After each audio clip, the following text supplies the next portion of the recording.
يوصل بانيتش يلعبها ممتازه. اساموا من هناك ساندرو يوصل اساموا، الكره لم تصل لساندرو، التغطيه من كليني ترجع لاساموا الغاني قوي الافريقي من امام دومبروزيو، يواصل يقاوم يوصلها لساندرو. ساندرو التوزيع. جول جول جول جول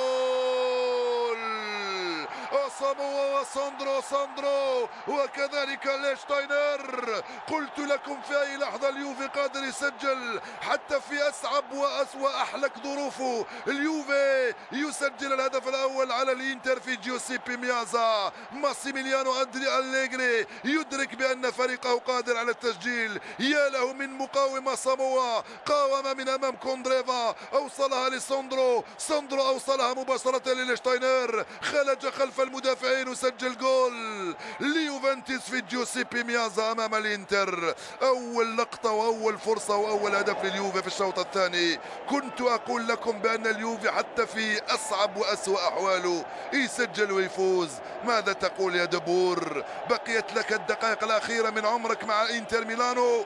رودي غارسيا جاهز، كابيلو جاهز، وربما كذلك تشيزار برانديلي جاهز. تعيسة في مره وجوه اخرى سعيده في الجهه المقابله. الكره في الركنيه لصالح بونيغا جول عند الدقيقه 68 قبل 70. عدل الانتر. يا سلام، جول بالراس حطها بونيغا فوق راس ايدار ومن سجل الهدف. يا سلام، جول لانتر ميلانو. جول تشعل المباراة وكأن شيئا لم يكن، وكأن اليوفي لم يسجل والإنتر لم يفعل. إيكاردي يسجل هدف الرابع هذا الموسم. يا سلام، جاء هدف التعديل مباشرة بعد أن سجل اليوفي. قلت لكم بأن النتيجة لن تتوقف عند هذا الحد. إيكاردي صعد فوق العمالقة وسجل، تصعد هكذا بالراس فوق ماندوكيتش وكيليني وبونوتشي وتذهب وتعدل النتيجة لصالح الإنتر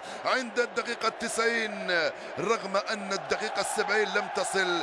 إيكاردي سجل وبيريسيتش سيدخل في هذه اللحظات. هل في مكان كوندريفا أم في مكان إيدر؟ جواو ماريو كرة عرضية من هناك على الجهة اليمنى، التغطية الدفاعية من ساندرو يحطها مباشرة ناحية اساموا معه كوندريفا. ضيعتها يا اساموا. إيكاردي واساموا. إيكاردي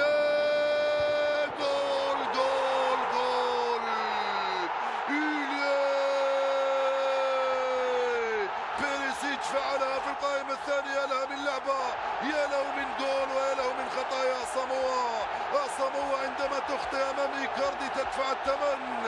انه الانتر في جوسيبي ميازا، الانتر عندما يكون في افضل احواله يفعلها بجدارة واستحقاق. مسيرو الانتر كلهم واقفون، كيف لا يقفون احتراما وتقديرا وتشجيعا لهذا الجهد الرهيب الذي بذله عناصر الانتر. كوندريفا اختفى الكرة، كوندريفا لإيكاردي، إيكاردي أمام بوفون، رجعت لكوندريفا، إيكاردي حطها فوق رأس بيريسيتش. جول ثاني للإنتر، جول أول لبيريسيتش هذا الموسم. يا سلام، بوفون التقط صورة جميلة لهذا الارتقاء وهذه الراسية في القائمة الثانية. له من جول. إنتر ميلانو تحول الخسارة إلى فوز، هدفان مقابل 0 قبل 12 دقيقة من نهاية المباراة. دمي كله أنتريست يقول لهم ميلو.